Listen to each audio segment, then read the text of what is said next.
जिल्ह्यामध्ये आणि आले असताना त्यांनी तुमच्यावरती टीका केली की दगड चिखलात कसं आहे, सुनील तटकरे हा माणूस खरं म्हणाल तर प्रत्येक वेळेला मी बोलणं चुकीचं होईल, पण हा ऐसान फार्मस माणूस आहे.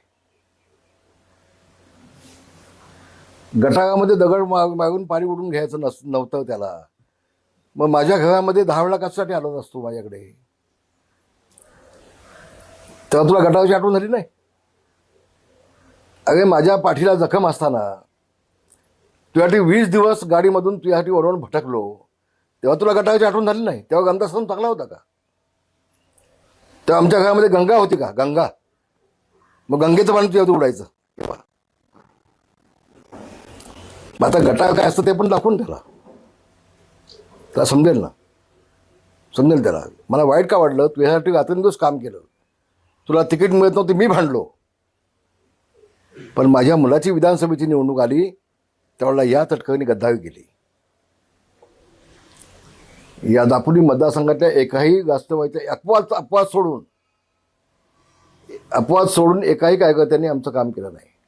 आणि मला जी माहिती मिळाली की सुनील तटकरेचे आदेश होते की योगेश्वरांना पाडा. अरे आमच्या लोकांनी कधीही घड्याळावरती मतदान केलं नव्हतं.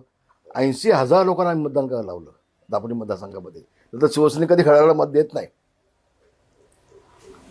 अरे नालायक माणसा, तू गटाराची भाषा करतोयस? लाज वाटत नाही? इतका ऐसान फार्मस आहेस तू? 80,000 मतं दापोली मतदारसंघातून तुला घेऊन दिली आम्ही.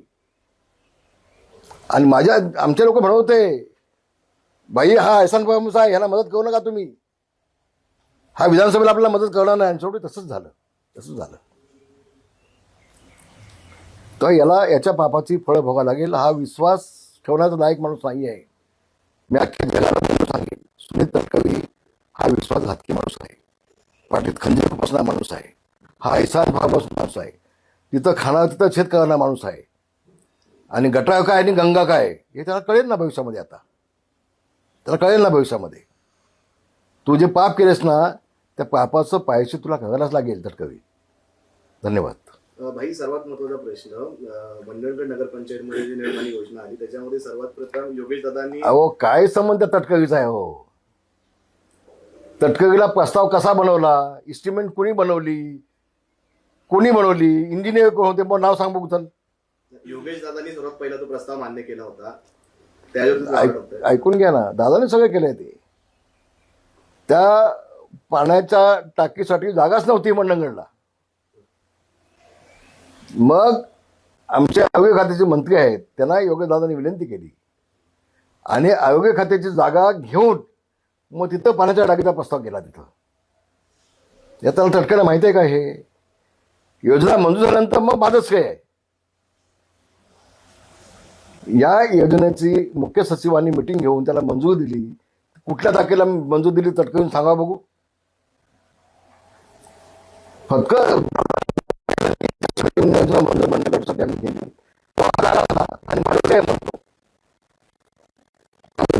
आपलं बाप म्हणून पेढे वाटू नका. थोडीस काळजी ठेवा, नंतर बाजूला मुलगा झाला आणि पेढे हा वाटतोय. थांबवा नाही धंदे आता, बस झालं ना. आपण मागच्या वेळेला सांगितलं होतं, या सुनील तटकरेंनी अंतुलेने संपवलं. हा अंतुले साहेबांचा PA होता, पण अंतुलेलाच संपायचं पाप यांनी केलं. हा कोणाचा नाही. ह्याला जे मोठे करतात त्याच्या मुळावर हा उठतो. आम्ही त्याला मोठा केला, आम्ही त्याला निवडून आणला, आम्ही मतं दिली, हा आमच्या मुळावर उठला विधानसभेला. आणि युती नसताना विधानसभेला कुणाकुणाला मदत केली हे मी एक दिवस बोलणार आहे. लपून गपचूप कशी कोणाची मदत घेतली आणि त्याची परतफेड विधानसभेत कशी केली हे देखील बोलणार आहे मी. हा घातकी आहे. आणि म्हणून तटकरे एवढंच सांगेन, गटारावरती दगड मारून पाणी उडवायचं म्हणत होतास. अरे माझं रक्त सांडलं तुझ्यासाठी, माझ्या पाठीत जखम होती असताना फिरलोय. लाज वाटत नाही अशा स्टेटमेंट याला? जनाची नाही मनाची तटकरेने ठेवावी. यामध्ये घोटाळा म्हणण्यापेक्षा मनमानी मोठ्या प्रमाणामध्ये आहे. घोटाळा तर कोट्यावधी रुपयाचा आहे. अहो 250 कोटी फक्त ते साखर कारखान्याला दिलेले आहेत. आता लोकांभोवतीचा घोटाळा किती आहे, कर्जमाफीचा घोटाळा किती आहे, ते सगळं चौकशीमध्ये आता येईल. पण खूप मोठे घोटाळे आहेत, खूप मोठे घोटाळे आहेत. भाई शासनाचे जे पैसे आहेत म्हणजे जिल्हा परिषदेचं अकाउंट जे आहे ते पण RDC बँकेमध्ये नाही, याबाबत मी माननीय एकनाथ शिंदे साहेबांना भेटणार आहे आणि RDC बँकेमध्ये जे जिल्हा परिषदेचं खातं आहे, रत्नागिरी जिल्हा आपला जिल्हा परिषद, ते ताबडतोब काढून घ्यावं. तिथून जाणारे सगळ्यांचे पगार, पेमेंट, सगळा व्यवहार जो जिल्हा परिषद होतो या बँकेच्या माध्यमातून, कुठल्याही स्टेट बँक किंवा राष्ट्रीय बँक या बँकेच्या माध्यमातून भविष्यात व्हावा. मी ताबडतोब पत्र लिहितोय आणि मी ते करून घेईन. मी उदयजी सामंत या जिल्ह्याचे पालकमंत्री आहेत, त्यांनाही मी सांगणार आहे, त्यांना विनंती करणार आहे.